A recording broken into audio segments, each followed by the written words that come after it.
पुढची बातमी कल्याणमध्ये पुनर्विकासाची कामं सुरू असताना लोकांच्या जीवाशी खेळ होत असल्याचं समोर आलंय। पाडकामाच्या वेळी एक पूर्ण इमारत अचानकपणे कोसळली आणि या दुर्घटनेमध्ये अनेक लोकांचे जीव जाण्याची शक्यता होती। मात्र सुदैवाने कोणतीही जीवितहानी झाली नाही, पण पुनर्विकासाच्या वेळी आवश्यक असलेली सुरक्षा घेतली जात नसल्याचा आरोप स्थानिक करतायत। बघूयात।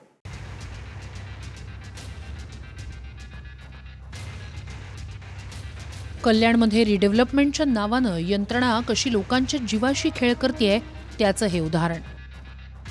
पुनर्विकासाचं पाडकाम सुरू असतानाच कल्याणमध्ये विनायक दर्शन नावाची इमारत अचानक कोसळली।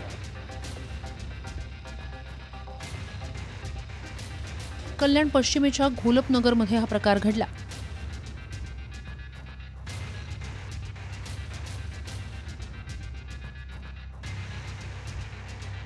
इमारतीच्या बाजूलाच मोरे कुटुंब राहतं। पाडकामावेळी कोणतीही सुरक्षा व्यवस्था न करताच हे पाडकाम सुरू असल्याचं त्यांना ठाऊक होतं। त्यामुळे आवाज येताच महिलेनं आपल्या दोन्ही मुलांना घेऊन खिडकीतून बाहेर उडी टाकली।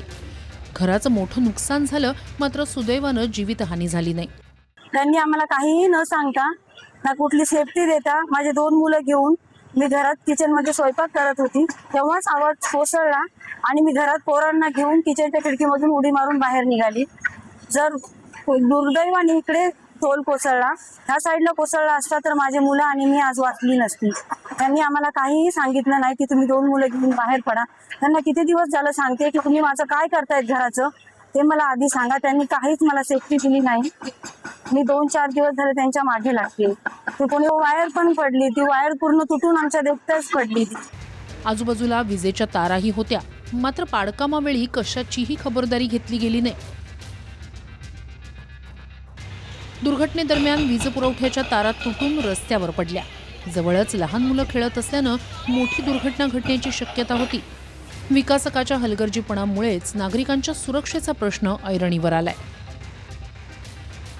सुनील जाधव, TV9 मराठी, कल्याण।